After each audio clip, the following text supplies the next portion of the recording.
मराठी लघुलेखन 100 शब्द प्रति minute. 5 second. Start. राज्याची आर्थिक स्थिती अडचणीची असल्याचे विधान हिवाळी अधिवेशनाच्या पूर्वसंध्येला मुख्यमंत्री देवेंद्र फडणवीस यांनी केलेल्या तिजोरीतील खडखडाटाची कबुलीच मिळाली होती.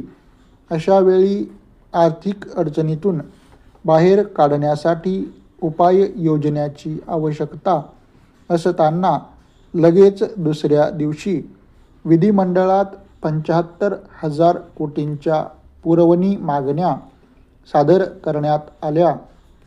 चालू आर्थिक वर्षाचा अर्थसंकल्पच मुळात 45,000 कोटींच्या अंदाजित तुटीचा. ती आता वाढणार.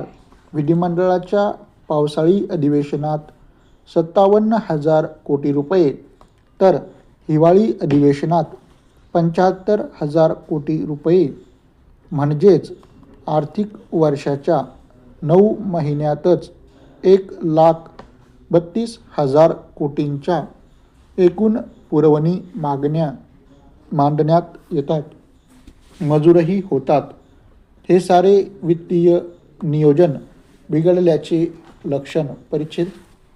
अर्थसंकल्पात एखाद्या प्रकल्पाकरिता तरतूद करण्यात आलेला निधी कमी पडला किंवा अर्थसंकल्प सादर झाल्यावर नवीन योजना सुरू करण्यात आली वा नैसर्गिक आपत्तीमुळे नुकसान झाल्यास मदतीवर होणारा खर्च भागवण्यासाठी अतिरिक्त खर्च करता यावा अशा मूळ हेतूने पुरवणी मागण्यांची तरतूद विधिमंडळ कामकाजात आहे.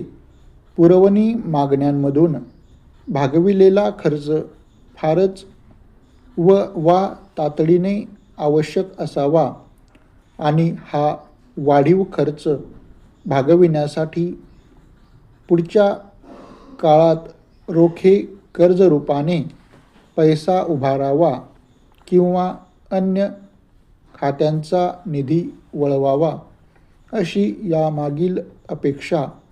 पण ताज्या पुरवणी मागण्यांवर नजर टाकल्यास अतिवृष्टीमुळे बाधित झालेल्या शेतकऱ्यांच्या मदतीसाठी 15,000 कोटींची तरतूद वगळल्यास उर्वरित सारी तरतूद सध्या सुरू असलेल्या योजनांसाठीच मुख्यत्वे दिसते.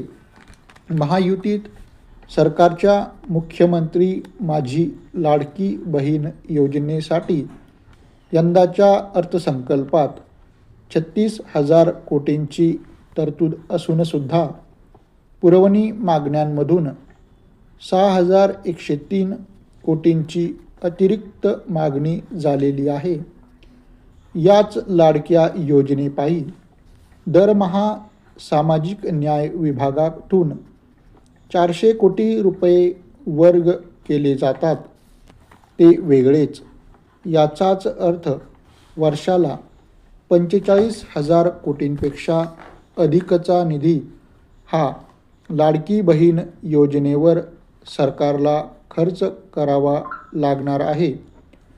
मतांसाठी लोकानुनयी घोषणांच्या मागे लागल्यावर त्याचे दुष्परिणाम भोगावे लागतात असा इशारा अर्थतज्ज्ञांसह रिझर्व्ह बँकेने सर्व राज्यांना यापूर्वीच दिला होता.